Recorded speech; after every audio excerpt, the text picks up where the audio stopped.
मुझे अरबी मालिक ने 2 करोड़ की ऑफर दी। मैं शादीशुदा थी, मगर 2 करोड़ का सुनकर मेरी नीयत बिगड़ने लगी और फिर मालिक से 10 दिन की मोहलत मांगी और सोचने लगी, क्योंकि इतनी सारी रकम सारी जिंदगी भी नहीं कमा सकती थी। और अरबी का ऑफर कबूल कर लिया, मगर पहली रात ही मेरे होश उड़ गए।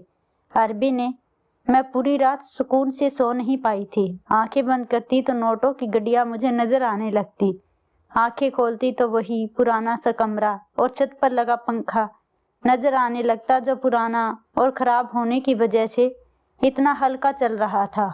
चलने के बावजूद मैं पसीने से तर थी।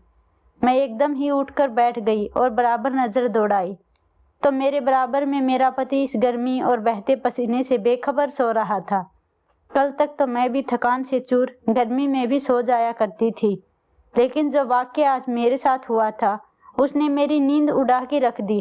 मैंने अपने अरबी मालिक से बस 2 दिन की मोहलत मांगी और जब से घर वापस आई थी लगातार सोच रही थी कि क्या करूं और क्या ना करूं।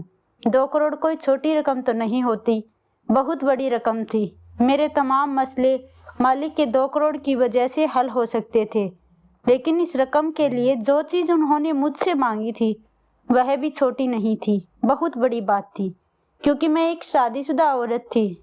मैं कैसे उनके साथ वह सब कर सकती थी जिसका हर्जाना देकर वह मुझे 2 करोड़ दे रहे थे। मैंने पहले तो मालिक की बात सुनते ही इनकार कर दिया था, लेकिन अगले ही पल मुझे अपनी गरीबी का ख्याल आने लगा। मैंने कहा, मुझे 2 दिन की मोहलत दो, मुझे सोचने के लिए वक्त चाहिए। वह कहने लगे कि 2 दिन से ज्यादा वक्त नहीं दे सकता, मुझे आप 2 दिन में जवाब दे दीजिएगा। मैंने हामी भर ली और घर लौट आई। मैं एक फैक्ट्री में जॉब करती थी।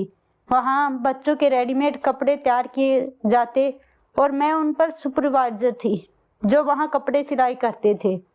हालांकि वहाँ मुझसे पहले भी 2 औरतें सुपरवाइजर का काम कर रही थी, लेकिन मालिक जिस कदर मेरे साथ नरमी और प्यार से पेश आते थे, बाकी स्टाफ के साथ उनका रवैया ऐसा ना था। वह बाकी वर्कर से सख्त लहजे में बात करते थे।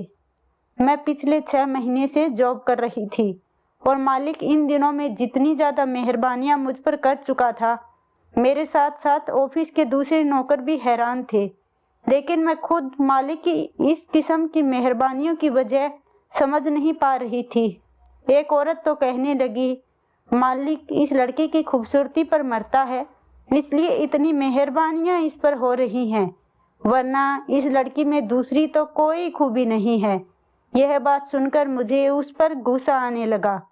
मैंने कहा कि जबान संभाल कर बात करें, और अगर मालिक मुझे तुम लोगों से ऊपर रख रहे हैं तो जाकर मालिक से पूछो, मुझ पर इल्जाम लगाने की जरूरत नहीं है। औरतें इस बात पर मुझसे लड़ने लगी और बात मालिक तक पहुंच गई। जब मालिक पूछने लगे तो मैंने बिना शर्म के सारी बात मालिक को बता दी, जो औरतें उनके बारे में कह रही थी। जब सबके सामने मैंने बातें बताई तो मालिक की नज़र सब औरतों पर थी और वे सभी औरतें मालिक के तेवर देखकर शर्मिंदा सी हो चुकी थी। मालिक ने कहा कि इस फैक्ट्री का मालिक मैं हूँ, मेरी मर्जी, मैं जिसे चाहूँ तनख्वाह बढ़ाऊँ। आप लोग कौन होते हैं किसी के चरित्र पर उंगली उठाने वाले।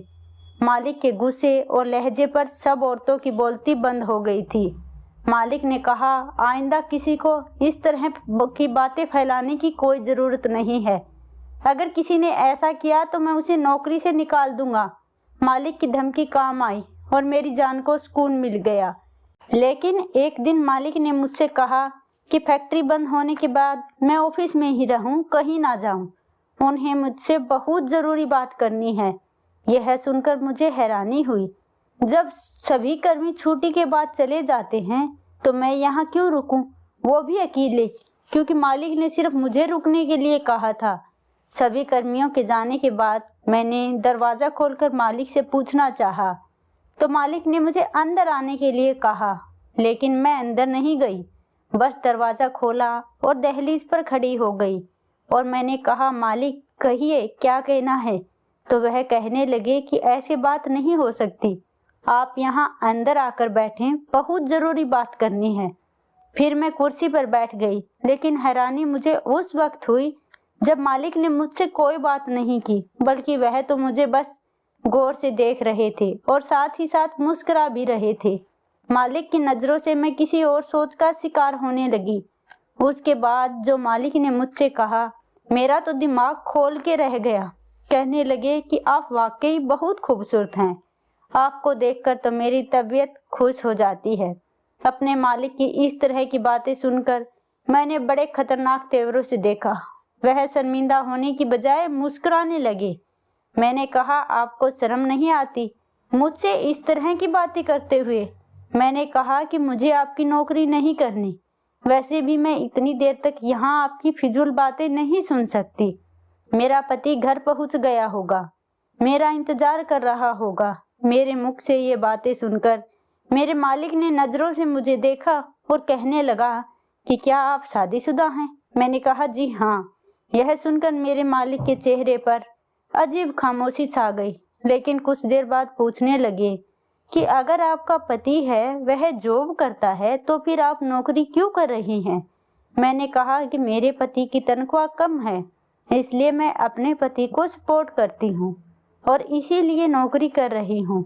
हम दोनों कमाते हैं, तभी हमारा घर चलता है। मेरी बात सुनकर वह बोला, ठीक है, आप जा सकती हैं, और अगर आपको मेरी कोई बात बुरी लगी हो तो मैं इसकी माफ़ी मांगता हूँ। आप कल से ड्यूटी पर आ जाइएगा। वह काफ़ी उदासी भरे अंदाज में कह रहे थे। मैं उठकर उसके ऑफिस के बाहर चली गई। मेरा पति भी नौकरी करता था और मैं भी। हमारी शादी को 1 साल हुआ था, लेकिन हमारी अभी तक कोई औलाद भी नहीं थी और हम अभी पैदा भी नहीं करना चाहते थे। इसके लिए हमारे हालात हमें इस बात की इजाज़त नहीं दे रहे थे। हम चाहते थे कि पहले दोनों नौकरी करके अपना घर खरीद लें और अपनी तंगी दूर करके फिर हम बच्चों के बारे में सोचेंगे। इस मामले में हम दोनों की एक ही राय थी। कुछ दिन तो मेरा मालिक खामोश रहा, लेकिन कुछ दिन बाद उसने मुझसे कहा कि वह मुझसे ज़रूरी बात करना चाहता है। मैंने कहा कि आप मुझसे क्या बात करना चाहते हैं? वह कहने लगा कि मैं बहुत मजबूर हूँ, अगर आप मेरी मजबूरी हल कर दें तो मैं आपकी परेशानी को दूर कर सकता हूँ। मैंने पूछा कि मैं आपकी बात का मतलब नहीं समझी। फिर जो बात उसने मुझे बताई वह सुनकर तो मेरा दिमाग चकरा गया। उसने कहा कि वह मुझे अभी के अभी 2 करोड़ की रकम देने को तैयार है, लेकिन बदले में मुझे उसकी बात माननी पड़ेगी। वह बात इतनी मामूली सी तो नहीं थी जो मैं मान जाती। पहले तो मैंने झट से इनकार कर दिया, लेकिन उसने मुझसे कहा कि मैं सोच कर जवाब दूं, तो मैं सोच में पड़ गई, क्योंकि वह रकम बहुत बड़ी थी और मेरी ज़रूरत और मसले का हल भी थी। इसलिए मैंने 2 दिन की मोहलत मांगी। फिर जैसे ही मैं उठकर उसके ऑफिस से बाहर जाने लगी, उसने मुझसे कहा कि वह 2 दिन से ज़्यादा का टाइम मुझे नहीं दे सकता। मैं उस 2 दिन के अंदर उसे जवाब दे दूं। मतलब यह था कि मुझे अब अपने पति से यह बात करनी थी। अब तक हम दोनों पति पत्नी एक दूसरे का साथ दे रहे थे और एक दूसरे को समझकर अपने हालात को बेहतर बनाने के लिए दोनों ही दिल और जान से मेहनत कर रहे थे। लेकिन अब जो बात मुझे अपने पति से करनी थी वह छोटी नहीं थी। मुझे इस बात का यकीन था कि वह इनकार कर देगा, लेकिन थोड़ी सी उम्मीद थी कि शायद वह मान जाए और मुझे समझने की कोशिश करे। अगर मेरा पति मेरी बात मान जाता तो बस 1 साल की बात थी। उसके बाद तो हम मालामाल हो जाते और बड़ी खुशहाल जिंदगी जी सकते थे। लेकिन वह बात इतनी भी आम नहीं थी कि मैं अपने पति से बेझिझक होकर कहती। मुझे तो यह भी डर था कि कहीं गुस्से में वह मुझे थप्पड़ ही न मार दे, क्योंकि बात उसकी इज्जत पर जाकर लगती और कोई भी मर्द अपनी इज्जत पर ऐसी बात बर्दाश्त नहीं कर सकता। मेरी पूरी रात बिना सोए गुजरी। मैं बस यही सोच रही थी कि पति से कैसे बात करूं। मेरे पास सिर्फ 2 दिन थे, जिसमें मुझे एक ऐसा फैसला करना था जिसमें खर्चे ज़्यादा थे और पैसे कम थे। जो हमारी हालत थी, हम दोनों मिलकर काम करते थे तब जाकर महीने का गुजारा होता था। इस तनख्वाह से तो हम कभी भी अपना घर नहीं खरीद सकते थे। मैं यही सोच रही थी कि ऐसा क्या करूं कि मेरा पति मेरी बात मान जाए। रात को मैंने अपने पति के पसंद का खाना बनाया। उसे देखकर तो उसका चेहरा चमक गया। फिर कहने लगा कि यह चीज़ मत बनाया करो, इतनी महंगी चीज़, जानती हो ना हमारे घर के हालात कैसे हैं। यही पैसे हमारे 4 दिन का सादा खाना बनाने में लगते हैं। तुमने एक दिन में इतना अच्छा खाना बना लिया। उसने प्लेट में खाना उतारते हुए कहा। मैंने कहा, क्या हम सारी जिंदगी यही सोचते रहेंगे कि कहाँ से पैसे बचा लें तो वहाँ काम आ जाएंगे? कभी यह नहीं सोच सकते कि हम बिना सोचे समझे पैसे खर्च करें, जो चीज़ चाहें खरीद खाएं, जो चीज़ चाहें खरीदें। मेरी बात सुनकर वह कहने लगे, हालात तुम्हारे सामने ही हैं, हमारे नसीब में यह सब नहीं है। मैंने कहा कि मुझे एक ऑफर मिला है, अगर तुम मेरा साथ दो तो हम 1 साल में करोड़पति हो सकते हैं। मेरी बात सुनकर वह खाना खाना ही भूल गया। कहने लगा कि क्या कहा तुमने, ऐसा कौन सा ऑफर है? मैंने डरते डरते धीरे से सारी बात बता दी। बड़ी खामोशी से उसने मेरी बात सुनी, लेकिन खाना वहीं छोड़ दिया। यह देखकर मेरा दिल धक धक कर रहा था। कुछ देर वह कुछ नहीं बोला, सोचता रहा, मेरी तरफ देखता रहा। मैं उसके जवाब के इंतजार में थी। समझ नहीं पा रही थी कि कैसे पूछूं या नहीं पूछूं। फिर मैंने कहा कि मैं सोच रही हूं कि कल जाकर अपने मालिक को इनकार कर दूं। यह बात सुनकर उसने मेरी तरफ देखा और कहने लगा, तुमने मुझे बहुत बड़े इम्तिहान में डाल दिया है। लेकिन जो रकम तुम्हारे मालिक ने कही, वह रकम इतनी ज़्यादा है कि मैं समझ ही नहीं पा रहा हूँ कि तुम्हें क्या जवाब दूँ। शायद वह भी मेरी तरह उलझा हुआ था और उसी परेशानी से गुजर रहा था जिसे मैं समझ नहीं पा रही थी। उसको भी समझ नहीं आ रहा था कि क्या करें और क्या नहीं करें। फिर उसने कहा है कि ठीक है, तुम अपने मालिक की बात मान लो। असल में मेरे मालिक ने कहा था कि वह बे औलाद है और उसकी बीवी बांझ है, उसे औलाद नहीं हो सकती और वह अपनी बीवी को नहीं छोड़ सकता, क्योंकि सारा कारोबार और दौलत उसकी बीवी के नाम है। वह कहने लगा कि उसे खूबसूरत सा बच्चा चाहिए। क्योंकि मैं खूबसूरत हूँ, इसलिए मुझे देखकर उसको यह ख्याल आया।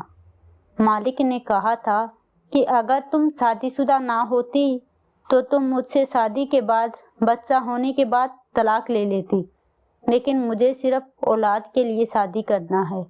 अब तुम शादीशुदा हो तो मुझे इस बात की फिक्र नहीं।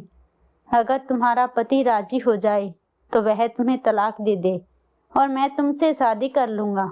जैसे ही मेरी औलाद होगी मैं तुम्हें तलाक दे दूँगा और तलाक होते ही तुम्हारा पति तुमसे दोबारा शादी कर लेगा। 2 करोड़ एक अच्छी खासी रकम है जिसमें तुम दोनों पति पत्नी के हालात बेहतर हो सकते हैं। वह यह बात थी जो मेरे मालिक ने मुझसे कही थी। पति को भी अब एतराज ना था, इसलिए मैंने जाकर अगले ही दिन मालिक को अपने पति की रजामंदी दी। फिर ऐसा ही हुआ और मेरे पति ने मुझे तलाक दे दिया और मालिक ने मुझसे शादी कर ली। इस दौरान मालिक मुझे अपने घर ले गए। उनकी बीवी बहुत खूबसूरत थी, लेकिन मुझे देखकर अपने चेहरे का रंग गुस्से में बदल लेती। वह मुझे मजबूरन बर्दाश्त कर रही थी और मुझे भी मालिक से मोहब्बत नहीं थी।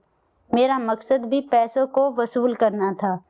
अभी मेरी शादी को 2 दिन ही गुजरे थे कि मैं उम्मीद से हो गई।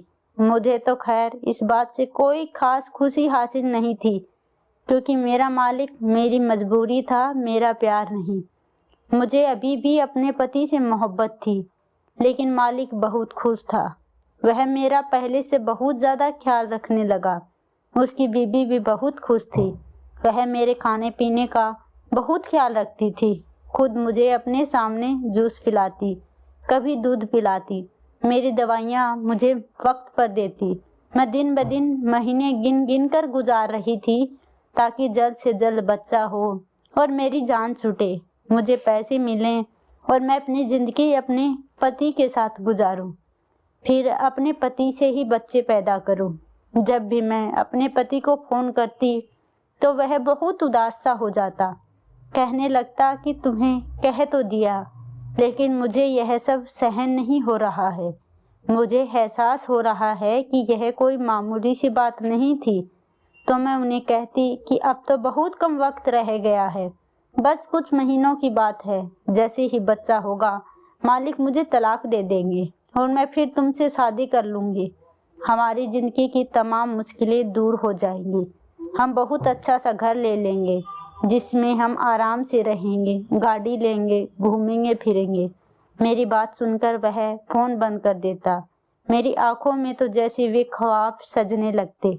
जैसे जैसे वक्त गुजर रहा था मैं यही सोचती रही कि 2 करोड़ मुझे कैसे खर्च करने हैं। फिर वह वक्त आ गया, मेरा इंतज़ार ख़त्म हुआ। मैंने एक बेटे को जन्म दिया था। बच्चा होते ही मैंने बच्चे को मालकिन के हवाले किया और खुद अपने पति के पास चली गई।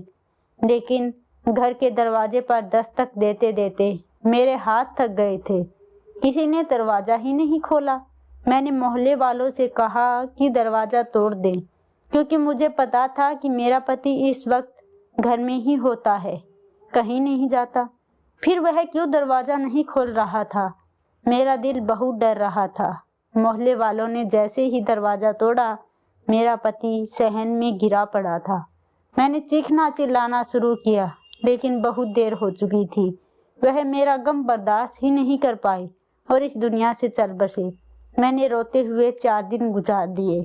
मेरे पास कोई रास्ता नहीं बचा था सिवाय इसके कि मैं मालिक के पास वापस चली जाती।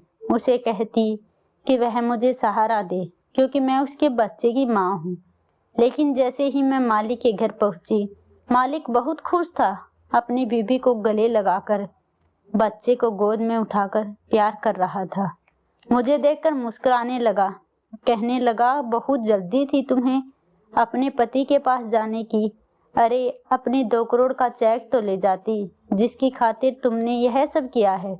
उसकी जेब से चेक निकालकर मुझे थमा दिया और साथ में एक पेपर भी देने लगा कि कहा कि यह तुम्हारा आज़ादी का फरमाना है। मैंने तुम्हें तलाक दे दिया है, तुम जा सकती हो।